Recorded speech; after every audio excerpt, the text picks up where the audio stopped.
Dari informasi tadi pemirsa, kita akan kembali berbincang bersama dengan Kang Dede Sulaiman dan juga dengan Pak Marji. Saya kembali dulu ke Kang Dede. Kang Dede, kalau tadi mengevaluasi dari Korea Selatan dan juga dari Jepang ya, kekuatan dari masing-masing.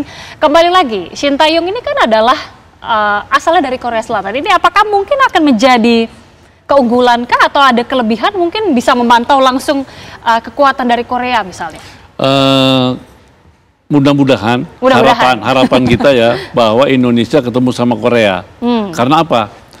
Shin Tae-yong kan orang Korea, pernah menangani tim nasional Korea. Berarti dia sudah mengerti karakter pemain-pemain Korea itu sendiri. Mengetahui kelemahannya. Mengetahui kelemahannya. Jadi baik sekali kalau Indonesia ketemu Korea. Kemungkinan menang sangat besar sekali karena Shin Tae-yong kan mengetahui masalah karakter dan permainan Korea itu sendiri. Oke, Pak Marji, kalau sejauh ini ya dari analisa atau mungkin dari evaluasi seluruh tim gitu, bagaimana kemudian evaluasi dari lini depan, lini belakang kita untuk para pemain atau skuad Garuda ini?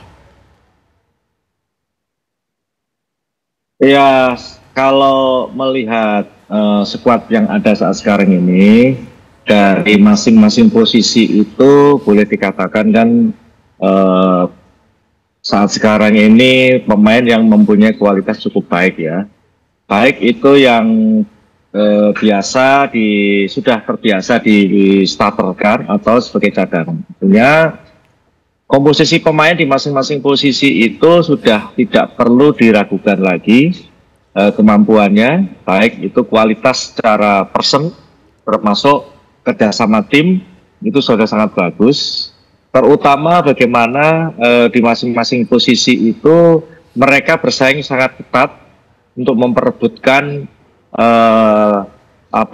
bisa dijadikan starter, sehingga dengan demikian kan berkaitan dengan soal posisi di masing-masing pemain ini kan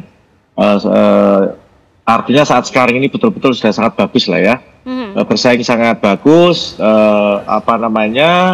nilainya pun juga tidak terlalu jauh, artinya hampir sama, sehingga dengan kondisi yang ada itu memudahkan pelatih untuk menstarterkan pemain itu sesuai dengan strategi yang akan dimainkan. Itu saat sekarang ini ya kondisinya. Oke, dengan tentunya kemenangan atas Australia dan juga Jordania yang tentunya sangat meningkatkan kepercayaan diri dari para pemain kita. Bagaimana kemudian dari pelatih dan juga seluruh tim ini melihat chance atau peluang ya untuk bisa memenangkan semifinal ini? Ya, atau perempat final ini? Iya.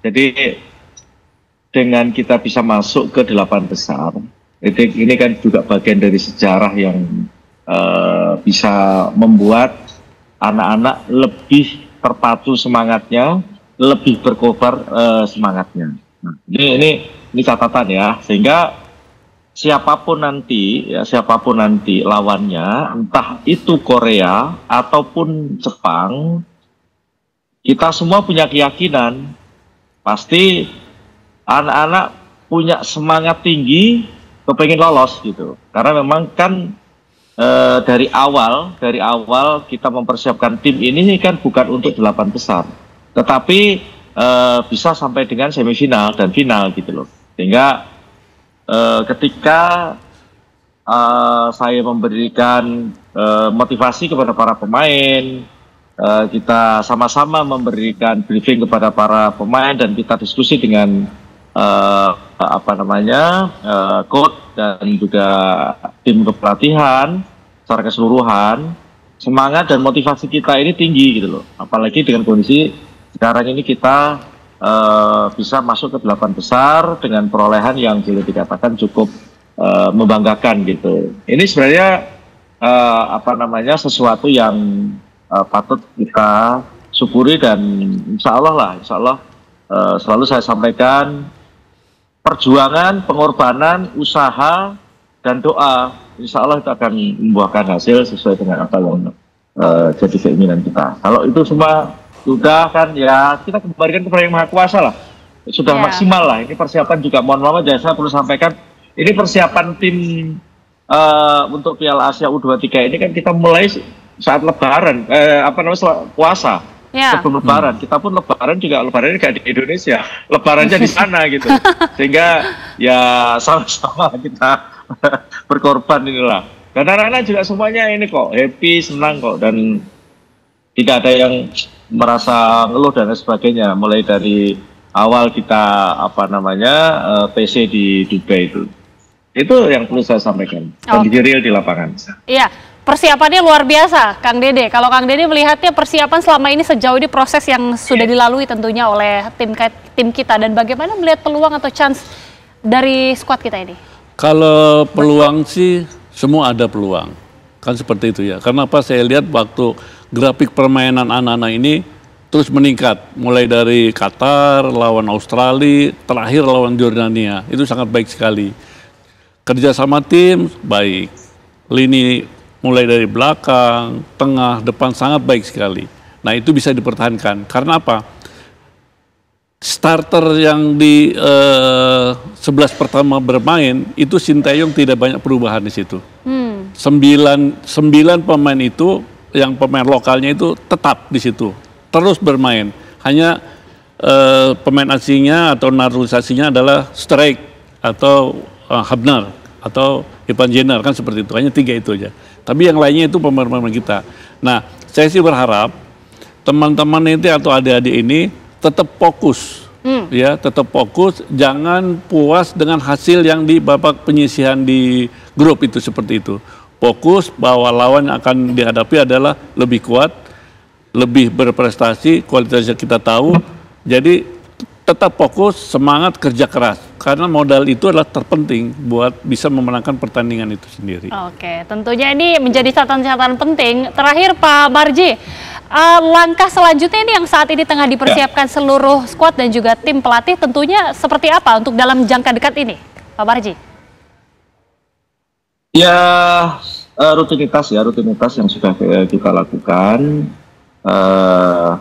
Kaitannya dengan menyiapkan anak-anak nih ya.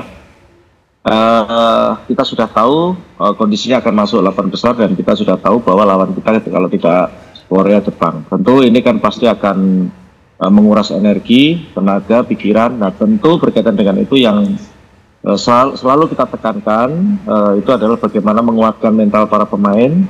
Yang kedua, bagaimana meningkatkan fisik para pemain. Yang ketiga, bagaimana meningkatkan disiplin para pemain. Yang keempat, selalu fokus, dan bagaimana strategi yang sudah diajarkan itu harus betul-betul bisa dijalankan dengan baik oleh para pemain. Karena kan berkaitan dengan strategi ini kan yang selalu diingat-ingat terus, baik itu saat di classroom maupun pada saat praktek di lapangan. Itu yang menjadi kata kunci ya untuk pertandingan di 8 besar itu. Baik. Seperti itu. Baik, kita tentunya akan tunggu ya siapa yang akan menjadi lawan dari Timnas Garuda, dan tentunya doa kita semua supaya semua proses ini bisa berjalan dengan lancar, dan juga pelatih kita atau pemain-pemain kita ini juga tentunya tetap terjaga terus mentalitasnya. Terima kasih sekali lagi Pak Sumarji, terima kasih juga Kang Dede Sulaiman sudah bergabung bersama kami di Apa Kabar Indonesia Malam. Ya, dan pemirsa, ini juga menjadi akhir dan juga penutup di Apa Kabar Indonesia Malam kita pada malam hari ini.